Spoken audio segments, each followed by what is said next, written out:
Buenos días, mi nombre es Joana Gutiérrez Hernández y en primer lugar quiero empezar con una frase que a mí me gusta mucho y que dice así: para ser grande y tocar el cielo hay que empezar siendo pequeño y desde el suelo. A partir de ahora les voy a exponer mi programación didáctica, la cual va dirigida al primer nivel del segundo ciclo de educación infantil, es decir, a niños y niñas de 3 años de edad. En primer lugar, podemos definir la programación como el documento en el que se refleja de forma estructurada la actuación de docentes y discentes para conseguir una finalidad determinada. Reúne la secuencia ordenada y completa de las unidades de programación diseñadas para trabajar a lo largo de un curso. Dicho esto, diré que mi programación se estructura en 10 unidades didácticas y para la elaboración de la programación he utilizado fuentes de información tanto psicológicas como pedagógicas, todas ellas relacionadas por supuesto con la educación. Como ya sabemos, la educación infantil constituye una etapa educativa con identidad propia, tal y como se recoge en la Ley Orgánica 2/2006 del 3 de mayo de Educación LOE, modificada por la Ley Orgánica 8/2013 del 9 de diciembre para la mejora de la calidad educativa el 11, en el Real Decreto 1630-2006 del 29 de diciembre por el que se establecen las enseñanzas mínimas del segundo ciclo de educación infantil y en el Decreto 122-2007 del 27 de diciembre por el que se establece el currículum del segundo ciclo de educación infantil en la Comunidad de Castilla y León. Según autores como Piaget o Vygotsky, debemos tener presente en nuestra programación unos principios psicopedagógicos como son partir de sus conocimientos previos, contribuir a aprendizajes significativos, fomentar la interacción del niño con el ambiente y facilitar un clima de aceptación, cooperación, tolerancia y respeto que favorezca la relación entre iguales. Por otra parte, es importante conocer las características psicoevolutivas de los alumnos de estas edades, por lo que los niños de 3 años a nivel motor desarrollan movimientos musculares más grandes como correr o saltar, tienen un desarrollo más preciso de habilidades motoras finas, a nivel lingüístico expresan sus sentimientos con mayor claridad y aprenden nuevas palabras con mayor facilidad. Con respecto al desarrollo cognitivo, aprenden cada vez más conceptos como son los números y las letras y aparece el juego simbólico, y a nivel afectivo social se interesan por aprender a controlar su esfínter o identifican a las personas por su sexo. Ahora les voy a hablar del contexto. Nos encontramos en un centro de educación infantil y primaria situado en un barrio a las afueras de la ciudad de Miranda de Ebro de una única línea. El centro cuenta con un personal docente, el cual está regulado por el Real Decreto 82-1996 del 26 de enero, por el que se aprueba el Reglamento Orgánico de las Escuelas de Educación Infantil y de los Colegios de Educación Primaria y por el Decreto 86-2002 del 4 de julio, por el que se aprueba el Reglamento Orgánico de los Centros de Educación Obligatoria. El centro tiene una jornada continua de 9 a 2 y los docentes tienen un horario de tutorías todos los miércoles de 5 a 6 y para reuniones del equipo educativo todos los lunes de 5 a 7. Las instalaciones están reguladas por el Real Decreto 132-2010 del 12 de febrero, por el que se establecen los requisitos mínimos de los centros que impartan las enseñanzas del segundo ciclo de la educación infantil, la educación primaria y la educación secundaria. Con respecto a la procedencia social de los alumnos es muy variada, ya que la mayoría son de la zona, pero sí hay algunos que proceden de diversos países como Marruecos, Colombia y Portugal. Y finalmente, mi aula, cuyo ratio es de 20 niños, ninguno es de nueva escolarización, pero uno de ellos presenta un retraso madurativo en el área del lenguaje por causas específicas desconocidas. En cuanto a los objetivos, tal y como dice el Real Decreto 1630-2006 y el Decreto 122-2007, se deberá contribuir a que los niños de esta etapa obtengan al final de la misma los objetivos generales que establecen las capacidades que se espera que alcancen como consecuencia de la intervención educativa. El currículum, como ya sabemos, se organiza en 3 áreas o ámbitos de experiencia que son conocimiento de sí mismo y autonomía personal, conocimiento del entorno y lenguajes, comunicación y representación. Todos ellos poseen unos objetivos generales que, tomando como referencia los de la etapa, establecerá las capacidades que se quieren desarrollar y que se espera que los niños alcancen. Es el equipo docente el que adecuará estos objetivos generales de etapa y de área a su contexto educativo en su respectivo proyecto de centro y propuesta pedagógica, y a partir de ellos diseñará unos objetivos generales en cada una de sus programaciones didácticas. Con respecto a mi actual programación, expondré de cada área un ejemplo de objetivos didácticos que he diseñado. En cuanto al área de conocimiento de sí mismo y autonomía personal, por ejemplo, desarrollar diferentes posibilidades de movimiento mediante la expresión de emociones y sentimientos. En el área de conocimiento del entorno, pues por ejemplo, observar y explorar el entorno que le rodea y mostrar actitudes de respeto. Y por último, en el área de lenguajes, comunicación y representación, identificar objetos, voces y elementos de la naturaleza a través de fragmentos musicales. En cuanto a los contenidos, como ya sabemos, los contenidos son el conjunto de conocimientos, habilidades y destrezas y actitudes que contribuyen al logro de los objetivos generales de la etapa y a la adquisición de competencias. Dichos contenidos quedan recogidos en el Real Decreto 1630-2006 y en el Decreto 122-2007. Para seleccionar los contenidos que voy a trabajar en mi programación me he basado en los objetivos generales de etapa y en la propuesta pedagógica, teniendo siempre en cuenta tanto el entorno en el que voy a trabajar como el alumnado, el cual posee unas características personales y sociales, unas necesidades, unos intereses, un ritmo evolutivo diferente y unos conocimientos previos que como maestra debo conocer y respetar. Por otro lado, he tenido en cuenta los contenidos de carácter transversal que están basados en la diversidad cultural, la coeducación, la educación para la paz y la educación ambiental. A continuación, les voy a dar el ejemplo de cada área de 2 bloques y 2 contenidos. Dentro del área de conocimiento de sí mismo y autonomía personal, el bloque 1, el cuerpo y la propia imagen. Por ejemplo, el cuerpo, conceptos, manos, pies, ojos. En el bloque 2, movimiento y juego, pues por ejemplo, gusto e interés por mejorar y avanzar en sus aprendizajes. En el área 2, conocimiento del entorno, pues por ejemplo, bloque 1, medio físico, elementos, relaciones y medidas, las propiedades de los objetos, color, tamaño, textura. Y en el bloque 2, acercamiento a la naturaleza, la observación e identificación del entorno natural y de las modificaciones que en él se producen. Y por último, en el área 3, lenguajes, comunicación y representación, pues por ejemplo, en el bloque 1, lenguaje verbal, el gusto y el respeto por la literatura, y en el bloque 2, lenguaje artístico, la identificación de elementos naturales, humanos y sociales a través de la música. Bien, ahora es el turno de la metodología. Con respecto a la misma, les diré que según el decreto 122/2007, los principios metodológicos que orientan la práctica docente en estas edades tienen en cuenta las características de los niños, por supuesto. Uno de ellos es la globalización, que consiste en conseguir un aprendizaje significativo. Para que se dé este tipo de aprendizajes, los cuales parten de sus conocimientos previos, estableciendo conexión entre estos y los nuevos conocimientos, los contenidos han de ser de su interés, además de ser coherentes y organizados. Asimismo, el proceso de enseñanza-aprendizaje ha de ser individualizado, teniendo siempre en cuenta el desarrollo y el ritmo de evolución y aprendizaje de cada niño, adaptándonos a sus características, intereses y necesidades. Por otra parte, el ambiente en el aula ha de ser seguro, acogedor, cálido y afectivo, dando seguridad y confianza al niño. Con respecto a los recursos didácticos y materiales, deben tener en cuenta que sean seguros, resistentes, de fácil manejo y sobre todo atractivos, y que respondan a los distintos ritmos de aprendizaje. En segundo lugar, tendremos en cuenta la organización de los espacios, los cuales deben reunir una serie de características como la buena iluminación, ventilación, temperatura y tamaño. Con lo que respecta a mi programación, la cual está formada, como ya he dicho antes, por unidades didácticas, vamos a llevar a cabo una metodología basada en centros de interés, donde organizaremos el aula por rincones, pero los utilizaremos únicamente como rincones de juego. En cuanto al educador, esta metodología le va a permitir observar a cada alumno, facilitando el seguimiento de sus progresos y dificultades. Y con respecto a la organización del tiempo, además de tener en cuenta a cada niño, debemos adaptar las actividades a la distribución espacial y a los recursos materiales y personales con los que cuenta el centro, por supuesto. Ahora les voy a mencionar brevemente cada tipo de actividad. En primer lugar, actividades de introducción y motivación, que son las que introducen el tema a tratar, actividades de desarrollo, que permiten la adquisición de contenidos, actividades de consolidación, que sirven para asegurar los conocimientos adquiridos, actividades de refuerzo dirigidas a niños con un ritmo de aprendizaje más lento, actividades de ampliación para los que tienen un ritmo más rápido y por último actividades multinivel, que nos permiten organizar la enseñanza guiada por los principios de individualización, flexibilidad e inclusión. Finalmente, para acabar con este punto, les voy a hablar brevemente de las estrategias de aprendizaje, las cuales se van a centrar en cada alumno, en sus necesidades, en sus intereses, promoviendo tanto el trabajo individual como grupal. Por ejemplo, en cuanto a la lectoescritura, llevaremos a cabo estrategias que se centren, como ya acabo de decir, en sus intereses. Un interés una cosa que le gusta mucho a los niños, un centro de interés, los cuentos, el mundo de la literatura. Entonces buscaremos aquellos que llamen su atención, que hablen del tema que se está trabajando, que tengan relación con su entorno.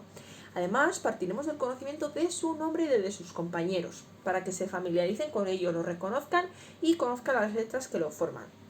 Y con respecto a la lógica matemática, crearemos situaciones que les hagan pensar y a la vez disfrutar, desarrollando tanto el pensamiento lógico como la autoestima. Y uno de los métodos que usaremos será el método ABN, el cual nos servirá para aprender matemáticas adaptadas a su edad. Bien, a continuación les voy a hablar sobre la evaluación. Según la Orden 721/2008 del 5 de mayo, por el que se regula la implantación, el desarrollo y la evaluación del segundo ciclo de educación infantil en la Comunidad de Castilla y León, la evaluación será global, continua y formativa, tomándose como referencia los criterios de evaluación de cada una de las áreas del decreto 122/2007. Como herramienta principal utilizaremos la observación directa y sistemática, que nos permitirá recoger la información necesaria y constante de los aprendizajes adquiridos, así como el ritmo y evolución de cada niño. Asimismo, la evaluación será global, puesto que se refiere al nivel progresivo de cada niño, al nivel progresivo que cada niño va adquiriendo en relación a las capacidades, será continua, ya que la recogida de información será permanente, y será final, ya que nos proporcionará información relevante que nos ayuda a mejorar el proceso de enseñanza-aprendizaje. Por otro lado, con respecto a cuándo evaluar, la evaluación será inicial, porque podremos conocer sus conocimientos previos, será continua, como he mencionado anteriormente, y será final, puesto que al final de la misma podremos valorar el grado de desarrollo de las capacidades y el grado de adquisición de los contenidos. En cuanto a los criterios de evaluación, les daré el ejemplo de uno por cada ámbito. En el área de conocimiento de sí misma y autonomía personal, reconocer sus emociones, sentimientos, deseos e intereses y expresarlos respetando el del resto. En el área de conocimiento del entorno, por ejemplo, demostrar interés y curiosidad por la naturaleza, mostrando actitudes de respeto. Y por último, en el área de lenguajes, emplear la lengua como medio de comunicación y expresión. Y para finalizar con este punto les voy a hablar sobre los instrumentos de evaluación. Como ya he dicho antes, utilizaremos como herramienta principal la observación directa y sistemática y a través de ella anotaremos en un anecdotario las características más significativas de sus comportamientos. También usaremos un diario de clase para apuntar información sobre la actividad cotidiana y para evaluar el trabajo de cada niño. Recurriremos a trabajos individuales, grupales o a técnicas como las grabaciones y las entrevistas personales. Y por último, para evaluar los criterios de evaluación y su consecución, utilizaremos una rúbrica, donde clasificaremos los objetivos y su grado de adquisición. Pero no debemos olvidarnos de evaluar nuestra propia práctica docente, por lo que llevaremos a cabo una metaevaluación, donde evaluaremos nuestra labor en relación a dos aspectos fundamentales, intervención y planificación. Bien, ahora les quiero hablar sobre un punto para mí muy importante, que es la atención a la diversidad. Según el decreto 122/2007, la labor educativa contemplará como principio la diversidad del alumnado, adaptando la práctica educativa a las características personales, necesidades, intereses y estilo cognitivo de los niños. Asimismo, es la LOE, modificada por la LOMCE, la que indica que la calidad educativa ha de ser para todo el alumnado, garantizando la igualdad de oportunidades, la inclusión y la no discriminación. Con respecto a las medidas de atención a la diversidad, en primer lugar hay que facilitar el desarrollo de las capacidades de los niños según su ritmo individual, tal y como indica la orden EDUS 1152/2010 de 3 de agosto, por la que se regula la respuesta educativa al alumnado con necesidad específica de apoyo educativo escolarizado en el segundo ciclo de educación infantil, educación primaria, educación secundaria obligatoria, bachillerato y enseñanzas de la educación especial en los centros docentes de la Comunidad de Castilla y León. A continuación les voy a mencionar las medidas tanto para niños con diferentes ritmos de aprendizaje como para alumnos con retraso global de desarrollo. En cuanto a las primeras, como ya sabemos, en el aula contamos con diferentes ritmos de aprendizaje, por lo que diseñaremos, como mencioné en puntos anteriores, actividades de refuerzo para los niños que tienen un ritmo más lento, como por ejemplo que tengan pequeños ayudantes que les sirvan como modelo en las actividades o reforzando positivamente sus logros. Y para los que tienen un ritmo más rápido diseñaremos actividades de ampliación, como por ejemplo ser los que expliquen alguna actividad o ayudar a sus compañeros en las actividades que sean necesarias. Con respecto a las medidas que utilizaremos para mi alumno con retraso en el área del lenguaje, el cual fue diagnosticado a los 3 años de edad, adaptaremos las actividades a sus características y necesidades, a su nivel madurativo, su ritmo y su evolución. Llevaremos a cabo unos principios metodológicos que basaremos en la observación diaria, la motivación constante, la flexibilidad y la adaptación de cualquier situación que se produzca en el aula o su situación personal. Este alumno presenta dificultad en la expresión y comprensión del lenguaje oral, pero no tiene alteraciones específicas en el habla ni tampoco un déficit auditivo. Suele jugar de manera individual y aislada de sus compañeros, pero sí que tiene intención de comunicarse, aunque a veces se siente inhibido si el contexto familiar o en este caso el escolar no le acompaña. Bien, por otro lado, se muestra mucha capacidad de aprendizaje y de colaboración, tanto como con la maestra como con sus compañeros. Y suele jugar de manera individual, como he dicho antes, pero también suele tener conductas disruptivas, porque como he dicho anteriormente, el contexto escolar no le acompaña y de ahí su frustración, etc. Entonces, ¿qué haremos? Fomentaremos aquellas habilidades en las que tenga más dificultad, como son las relaciones sociales y la expresión y comprensión del lenguaje oral. Dicho esto, se llevará a cabo estrategias para que su aprendizaje sea óptimo y adaptado a su ritmo madurativo, tales como tratar con todo el grupo de alumnos el caso del compañero para que no exista ni discriminaciones ni burla.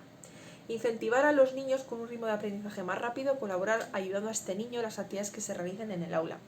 Fomentar el trabajo de la motricidad fina y dejar más tiempo para la realización de ciertas actividades que requieran trabajarla. Tanto la tutora como la maestra de apoyo estarán siempre cerca del niño para ayudarle y guiarle durante todo el proceso de enseñanza-aprendizaje. Reforzaremos su autoestima de forma positiva a través de la empatía y el cariño, sin forzar su ritmo de aprendizaje. Haremos hincapié en la repetición de palabras. Por ejemplo, cuando se realizan actividades con los bits de inteligencia, vocalizaremos de manera lenta y clara y pondremos el nombre de los objetos más comunes en letreros por todo el aula sin que tampoco haya un exceso de los mismos. Fomentaremos siempre la expresión oral y las interacciones entre el adulto y sus iguales. Realizaremos una vez al día la lectura de cuentos, asegurando una correcta comprensión y de manera lenta e interactuando con el niño. Y desarrollaremos autonomía, invitando a la serie, por ejemplo, pues el que ayude a la maestra trayendo algún material o recogiendo los trabajos individuales, etc. Bien, en cuanto a los elementos transversales de educación en valores, en esta programación, como he dicho antes, he planificado una serie de contenidos de carácter transversal que son esencialmente actitudinales y que trabajaremos durante todo el curso, los cuales están implícitos en el currículum. Educación para la paz, ya que debemos conseguir que los niños se relacionen entre ellos de manera saludable, pacífica, sin graves conflictos, trabajando valores como la solidaridad, cooperación, respeto, empatía, etc. Educación ambiental, ya que es importante trabajar con ellos el tema del reciclaje y el cuidado de los seres vivos, la contaminación, para crear conductas responsables y solidarias. La coeducación, es decir, la enseñanza contra la discriminación y la desigualdad entre sexos, o la igualdad de oportunidades entre ambos sexos, géneros. Y por último, la diversidad cultural, es decir, la tolerancia y respeto hacia todas las personas, sea cual sea la raza, la edad, el sexo, no importa. Asimismo, como elementos transversales que se dan de manera directa en el aula están la comprensión lectora, la expresión oral y escrita, el uso de las TICs y los hábitos de salud, higiene y alimentación.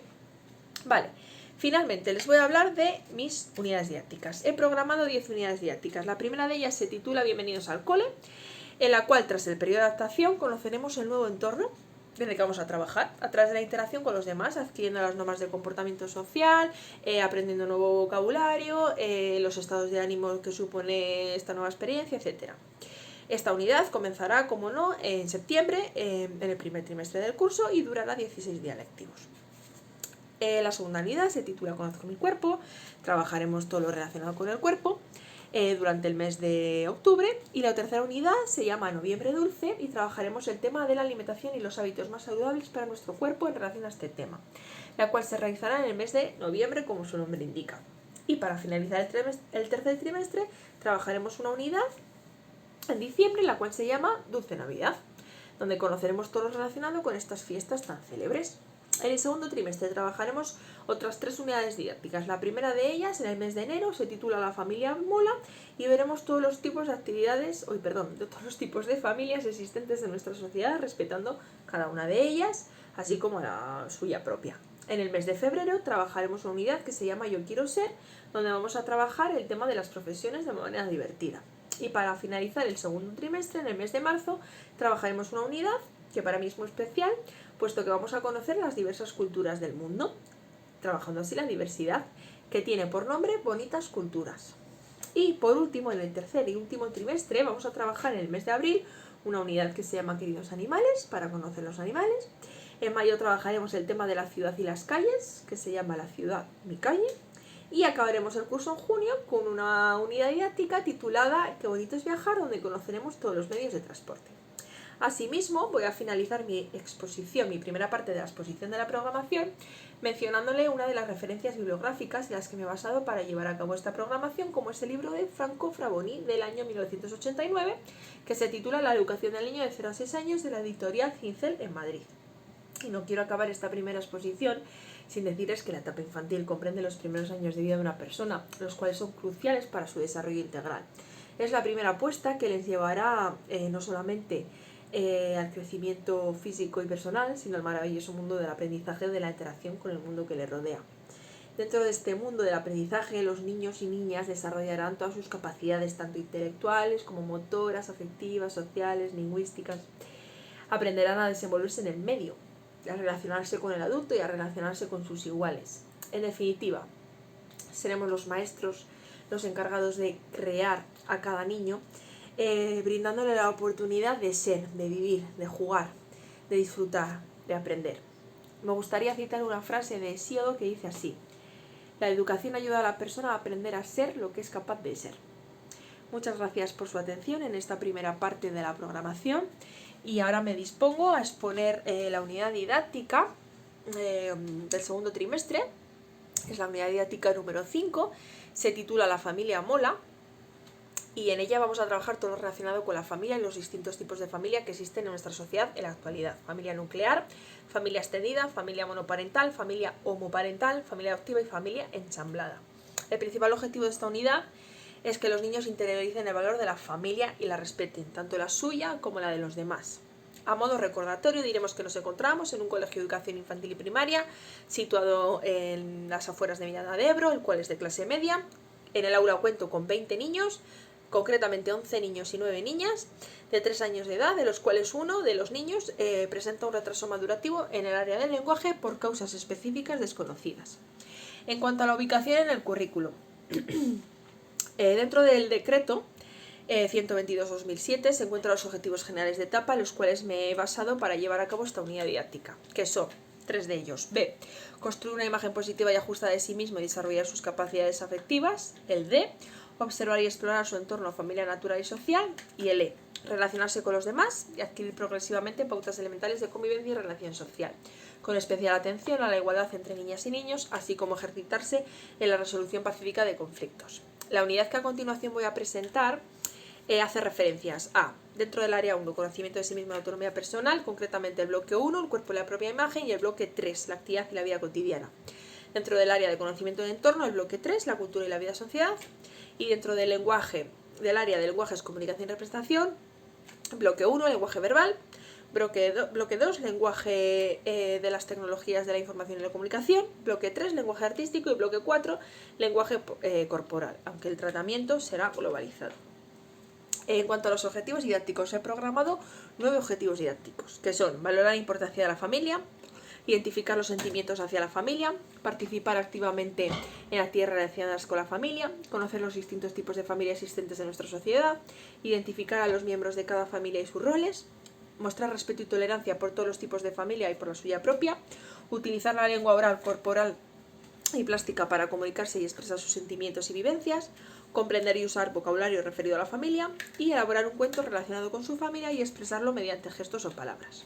Vale, en cuanto a los contenidos, os voy a dar el ejemplo de 2 contenidos de cada tipo. En cuanto a los contenidos conceptuales, pues por ejemplo la familia, miembros y roles, o de los tipos de familia. Contenidos procedimentales, identificación de los sentimientos hacia la familia y utilización de la lengua oral, corporal y plástica para comunicarse y expresarse. Y en cuanto a los contenidos actitudinales, valoración de la importancia de la familia y el respeto y tolerancia por todos los tipos de familia y por la suya propia. Bien, en cuanto a la metodología, la que nosotros utilizaremos siempre partirá del nivel de desarrollo del alumnado y estará basado tanto en la experiencia como en la motivación constante. Será lúdica, flexible, global, tanto individual, adaptándonos a los intereses y características personales y sociales de cada niño, como grupal, favoreciendo la socialización e integración del niño en el mundo en el que vive. Por otra parte, tomaremos como principios generales de intervención identificar los conocimientos previos de los alumnos, asegurando la construcción de aprendizajes significativos, fomentaremos la capacidad de aprender y promover una intensa actividad por parte del niño y, como he dicho anteriormente, nos basaremos en centros de interés y utilizaremos los rincones como método de juego. Vale, en cuanto a las actividades, les voy a poner el ejemplo de cada tipo de actividad, una actividad. Actividades de motivación, introducción motivación.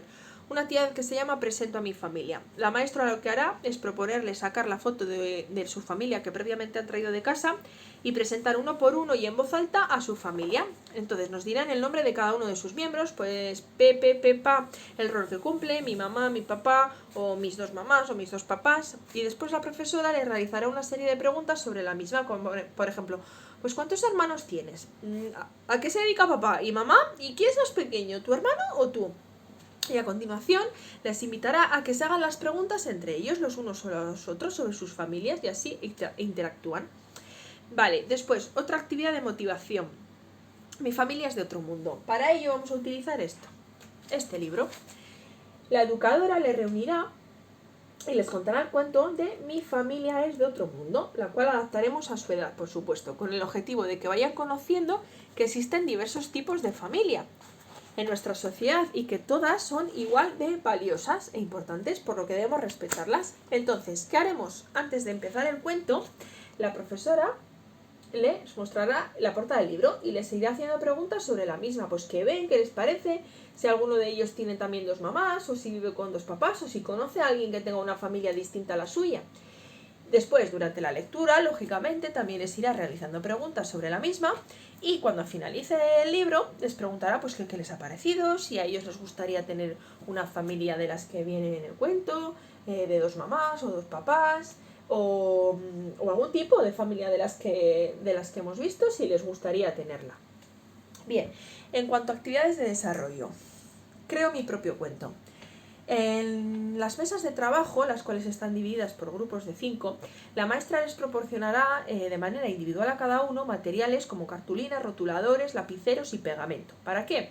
Para que peguen las fotos que han traído previamente de casa y escriban o dibujen debajo de las mismas, con la ayuda de la profesora, lo que ellos quieran. Por ejemplo, el nombre de sus miembros, el lugar donde se hizo la fotografía, el nombre de la mascota, si tienen, etc. Una vez terminado, la docente archivará las cartulinas en unos pequeños archivadores que tendrán preparados y les invitará a realizar la portada del cuento en otra próxima actividad. Bien, después, otra actividad se llama A cada familia a su casa. Entonces, les reunirá a todos y les enseñará la imagen de 3 casas, que son estas, de diversos tipos, pegadas en cartulinas de 3 colores diferentes. Esa es una. Este es otro tipo de casa. Y esta es otra, que si nos hemos dado cuenta tienen diferentes tamaños. Entonces la actividad consiste, les va a enseñar 3 tipos de familia distintas. Pues por ejemplo, familia monoparental, familia nuclear y familia extendida. Vale, entonces la actividad consiste en que pongan a cada familia al lado de la casa que le corresponde por su tamaño, es decir, la primera familia, que es la familia monoparental, ¿dónde creen ellos que irá? En la casa más pequeña, ¿no? Que es esta. Después, la familia nuclear, ¿dónde creen ellos que irá? Pues en la casa mediana. Y la familia extendida, como son más miembros, lógicamente irán en la casa más grande. Entonces es lo que nosotros queremos que ellos vean y piensen. Después, ¿qué harán? Cogeremos los gomets y pegaremos en cada casa según el número de miembros que haya. Es decir, la familia extendida tiene 10 miembros, incluido el perrito. 10 miembros, entonces, ¿qué tendrán que hacer? Tendrán que coger 10 gomets y pegarlos encima de la casa e ir contándolos por cada miembro de la familia. 1, 2, 3... La profesora, por supuesto, les ayudará en todo momento y les irá diciendo pues el tipo de familia que es. Pues les dirá, mira, esta familia se llama nuclear y está formada por papá, mamá y el hijo o los hijos. Pueden ser 1, pueden ser 2. Esta familia se llama ensamblada y está formada por un papá y una mamá que se han juntado con sus respectivos hijos, etc. Después, como actividades de consolidación. En el aula audiovisual, por grupo, con el grupo entero, la profesora les enseñará en el iPad una aplicación que se llama Fluffy Rescue, que les permitirá crear su propia familia, pero con animales, en este caso con perros. Entonces, esta aplicación les permitirá cuidar de las mascotas, administrar su propio refugio para animales que no tienen hogar, todo ello con la ayuda de la tutora, por supuesto. Y la maestra les preguntará pues qué tipo de familia quieren crear, si quieren que sea nuclear, homoparental, extendida, cuántos miembros van a ser, qué rol hará cada uno, y después, cuando hayan creado su propia familia, les invitará a exponer verbalmente o con dibujos todo lo que nos quieran contar sobre ella. Y para terminar, realizarán un labbook. Entonces, en sus mesas de trabajo divididas en equipos de 5, la maestra les entregará de manera individual en una cartulina grande de color blanco titulada Mi familia. Entonces ellos lo que tienen que hacer es dibujar, escribir y pegar todo lo que tenga relación con la familia y todo lo que han aprendido a lo largo de toda la unidad didáctica. Entonces la docente les pedirá que peguen de nuevo la foto de su familia o que la dibujen, que escriban los roles de sus integrantes, mamá, papá o el nombre. Después les pedirá que escriban el título de un cuento que han hecho en la actividad anterior y que peguen el árbol genealógico, que el árbol genealógico forma parte de otra actividad que he pensado para esta unidad didáctica. Y que digan, por supuesto, a la educadora qué tipo de familia es la suya. Oye, ¿qué tipo de familia es la tuya? ¿Es homoparental?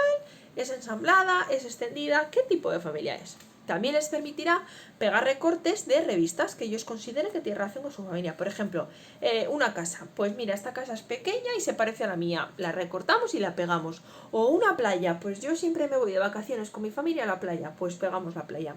O un perro. Pues yo tengo un perro o un gato. Pues pegamos la fotografía del perro o del gato. Vale, como recursos. En cuanto a los organizativos, referidos tanto a la organización espacial como a la temporal, diremos que las actividades se realizarán tanto en el aula ordinaria como en la sala de psicomotricidad y el aula audiovisual. Respecto a la organización del tiempo, como ya sabemos, las sesiones suelen durar unos 45 minutos durante 18 días, que es lo que dura esta unidad didáctica. Bien, en cuanto a los recursos personales, destacamos tutora de aula, a la maestra de apoyo y a los especialistas en pedagogía terapéutica y en audición y lenguaje, así como a las familias, las cuales también participarán en muchas de las actividades que hemos propuesto en todas las unidades didácticas. Finalmente, en cuanto a los recursos materiales, se utilizarán materiales curriculares, así como todos los materiales del aula que no supongan peligrosidad para ellos, como pinturas, fotografías, cartulinas, etc. En cuanto a la atención a la diversidad, en primer lugar, hay que facilitar el desarrollo de las capacidades del niño según su ritmo individual, tal y como indica la Orden 1152-2010 del 3 de agosto. Nuestra labor como maestros es tener, por supuesto, en cuenta la diversidad del alumnado, por lo que debemos adaptar la práctica educativa a sus características, como ya he dicho, personales, necesidades, intereses, estilo cognitivo, etc. En el aula, por supuesto, contamos con diferentes ritmos de aprendizaje, por lo que, como ya he dicho anteriormente, se diseñan actividades tanto de refuerzo como de ampliación. Por otra parte, se realizará una coordinación tanto con la maestra de apoyo como las especialistas en pedagogía terapéutica y en audición y lenguaje, puesto que tenemos en el aula un alumno con retraso madurativo en el área del lenguaje. Es por eso que las actividades diseñadas en las unidades didácticas se adaptarán siempre a su ritmo de aprendizaje, a sus necesidades, a sus características, llevando a cabo unos principios metodológicos basados en la observación diaria, la motivación, la flexibilidad y la adaptación de cualquier situación que se produzca en el aula a la situación de este niño. Como ya he dicho anteriormente, este alumno presenta dificultad en la expresión y comprensión del lenguaje oral, pero no tiene alteraciones específicas del habla ni tiene un déficit auditivo. Suele jugar de manera individual y aislada de sus compañeros, pero sí que tiene intención de comunicarse con ellos, aunque a veces el entorno, el contexto se siente inhibido porque el contexto escolar no le acompaña. De ahí sus conductas disruptivas. Por otro lado, sí que muestra mucha capacidad de aprendizaje y de colaboración, tanto con la maestra como con sus compañeros, pero su retraso madurativo no le va a repercutir en su desarrollo posterior, porque este retraso suele acabar entre los 3 y los 5 años de edad. Como he dicho también anteriormente, se fomentarán aquellas habilidades que tengan más dificultad, como las relaciones sociales y la expresión y comprensión del lenguaje oral, y se llevarán a cabo estrategias como son tratar con todo el grupo el caso de su compañera para que ni se burlen ni exista ningún tipo de discriminación, que tanto la tutora como la maestra de apoyo estén siempre cerca de este niño para ayudarle y guiarla durante todo el proceso de enseñanza-aprendizaje, ayudarle a expresar oralmente las cosas o gestualmente, siempre adaptándonos a su ritmo evolutivo, por supuesto. Reforzaremos su autoestima, siempre a través de la empatía y el cariño, y fomentaremos en el aula siempre la expresión oral y las interacciones tanto entre el adulto como entre los iguales. En cuanto a la evaluación, como ya hemos dicho, según la Orden 721-2008 del 5 de mayo, la evaluación será global, continua y formativa, y llevaré a cabo unos criterios de evaluación, los cuales son, y les doy ejemplo de 4 de ellos: estimar la importancia de la familia, reconocer los sentimientos hacia la familia, describir a los miembros de la familia y sus roles, interpretar y utilizar el vocabulario referido a la familia. Por otra parte, mencionar que será una evaluación inicial, ya que utilizaremos actividades de introducción y motivación para conocer sus conocimientos previos; procesual, puesto que utilizaremos como principal herramienta la observación directa para identificar sus aprendizajes adquiridos, su ritmo y sus características de evolución; y final, donde usaremos una rúbrica para clasificar los objetivos y su grado de adquisición en conseguido, le falta poco para conseguirlo, casi conseguido o no ha podido conseguirlo. Finalmente, llevaremos a cabo la metaevaluación para evaluar nuestra propia práctica docente, en la que valoraremos con un sí o con un no el cumplimiento de una serie de criterios: que los objetivos se ajusten al momento evolutivo del niño, que los materiales sean suficientes y adecuados, que el espacio reúna las condiciones óptimas, que los tiempos permitan tanto el trabajo individual como grupal, etc. Bien, Les quiero hablar también de algo muy importante, que es la colaboración entre la familia y la escuela. La familia, como ya sabemos, es un factor predominante en la educación de los niños, ya que el entorno familiar es su principal ámbito de desarrollo. Entonces, el papel de la escuela es establecer vínculos de comunicación diarios y de colaboración y participación de los padres en el centro educativo. En mi programación presento varias actividades en varias unidades didácticas para realizar con ellos, con el objetivo de que la relación entre familia y escuela sea estrecha, sea enriquecedora, gratificante y que además se unan más los lazos, si caben, de unión y afecto y confianza entre el niño y su familia. Y no me quiero despedir sin dar una conclusión, que como he dicho antes, la educación infantil comprende los primeros años de vida, los cuales son cruciales para su desarrollo integral. La primera apuesta que les va a llevar al mundo del aprendizaje, del crecimiento físico y personal, de la interacción con el mundo que les rodea.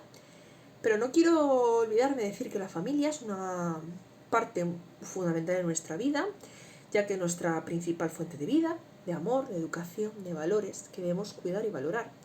Y que gracias a ella desarrollamos diferentes aprendizajes junto con la escuela, por supuesto, por lo que la relación entre ambas debe ser estrecha.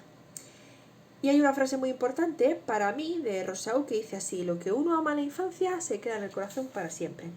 Muchísimas gracias por su atención, buenas tardes.